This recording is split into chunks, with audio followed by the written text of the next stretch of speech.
going to do a quick video. Hopefully it's quick. I'm looking for something and I can't find it. There it is. So we are going to talk about two of the most popular ready-to-run 110 scale drift cars.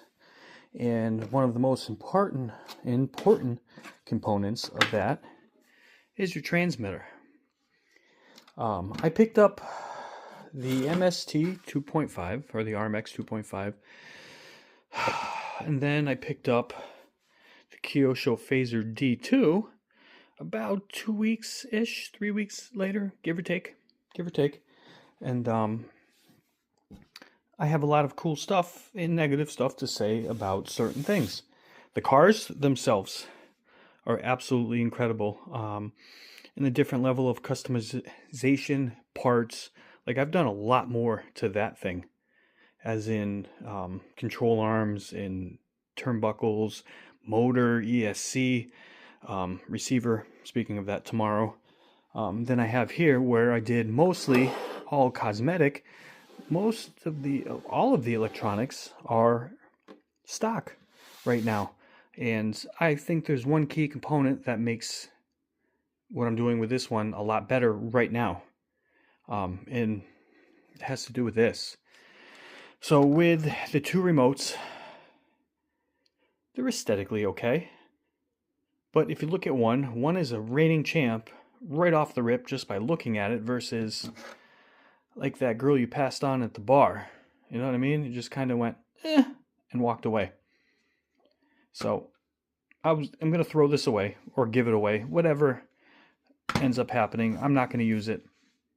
But somebody that wants to just put something in a car and have a transmitter, at least you have something.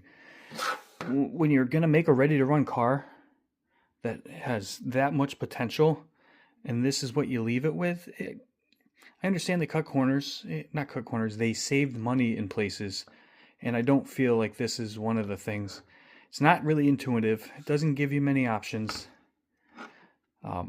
And I didn't find a lot of, like, I accidentally started pushing stuff and figuring out what it was doing and whatnot. It's supposed to have a channel 3, but I can never get channel 3 to do anything.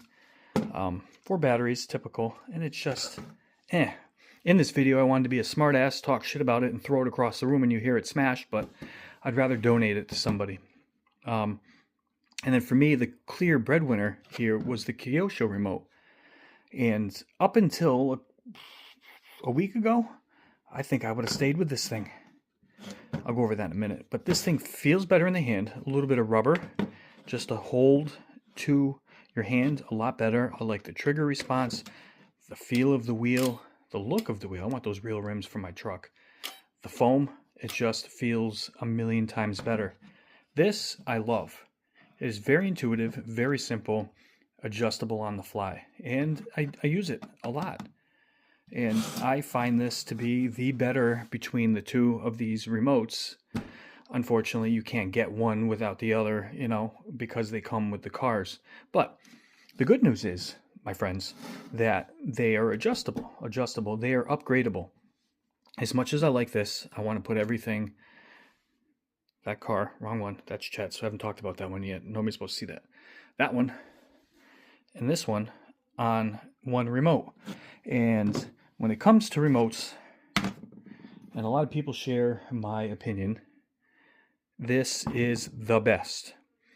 You pick this thing up and you're just like, holy crap. You can one-hand it for whatever you're doing. The way it feels in your hand is undescribable. The tension on the wheel, which is customizable. The trigger, you can change the little pieces here to make it closer to your finger if you got fatter fingers and you want it more open. And you can adjust the tension and the tension of the spring. Unbelievable. Nice little detail. Incredible detail. You have buttons everywhere. And my favorite part, it's like my cell phone. It's huge and really easy to understand. There's my home screen. You got your batteries if the car was on. You've got your settings. So moving around here. Where's channel? Which is awesome. And then you can add and subtract what you want on your screen. But the receiver for this is coming in tomorrow. I have gone through the process of setting up the other car, and it took me a little bit. It's been a while. It's kind of like when I got into drones in the beginning, the learning curve and the frustration and the swearing and not making any sense to, by the time I was done with it, with F and shit over here, I'm like, holy crap, that wasn't that bad. So I picked up another receiver for the Kyosho, so it can be on there. And with doing that, it loses the gyro. So I have a cool gyro coming for it and a new servo. So that's tomorrow's project. After I get home from the range, I will make a video of it and go over what decisions I have made for those certain things. As for how this is set up, I don't want to mess with it right now. I'm extremely pleased. Some of the settings that you can't really adjust, like some of the speeds, you can do on here. One of the cool features I found is, if you follow this channel for a long time, I am an LED-aholic, and LED everything. Modify. It already has lights, and it has one on the bottom somewhere. I forgot where the hell it was, but it's, oh, right here. It's just not on. This one here, you can change the color to what you want, and one of the cool features is you can have it set to the battery. So as the battery depletes, it will change from green to yellow to red.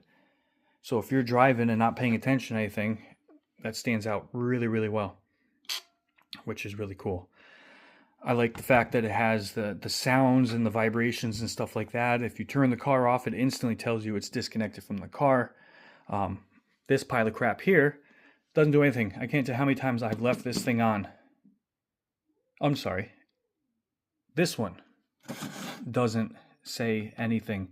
It tells you with a little light that it's disconnected, but I get no noises. So if I left it on, I've left it on overnight. I'm dope. This one, say it backwards, that's one of the only features. It sounds like a hospital nurse's bell. I'm laying in bed with the wife, watching TV, and then when there's a quiet commercial, she's like, do you hear that? I'm like, oh shit, I've done it again. So I ran downstairs and shut this thing off. That is one cool feature out of this very bland, boring, non-modifiable setup. But if you're looking to get something that is going to allow you to modify, customize, if you're a lefty and righty, because the wheel spins, I can't do it with one hand, but this thing moves back and forth either side or center, whatever you prefer for riding.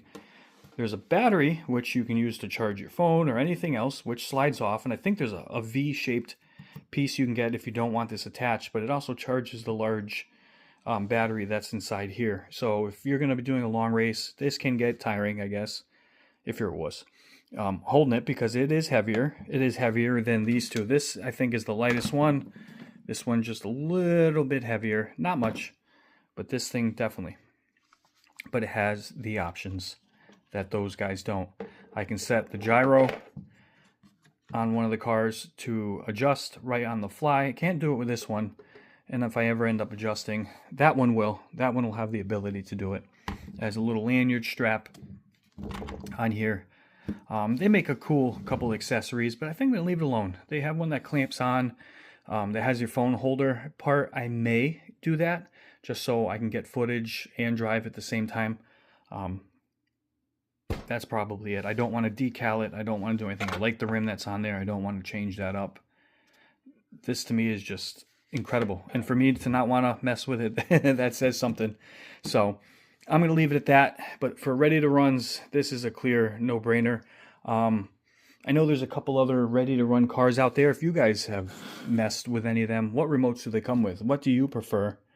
And any options that help me, especially with this guy. That thing's fun.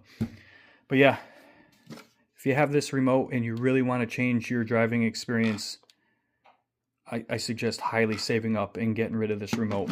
I thought I was okay drifting with this, and what turns and things I learned down in here, and it's a small basement, but still, I had a little figure eight I can do, and then I got a little U-turn I can do over there, so there's room. And it was kind of sketch with this, and I just didn't have the smoothness. Soon as I picked up this remote, I didn't change any expo or any of that stuff. I just feel like the resolution is way better in this. The car responds phenomenally. The pull of the trigger, I felt more connected to the car by far. Knowing when to gas, when to hit the brake, and just those little minute changes in the steering, it was there. I did not get that. with this. This one, again, not bad. Not bad, but it's not that. So, loser, second place, first place in my opinion. Let's keep it simple, keep it short, just about 10 minutes. Let me know what you think. Comment, share, all that fun stuff. Peace out.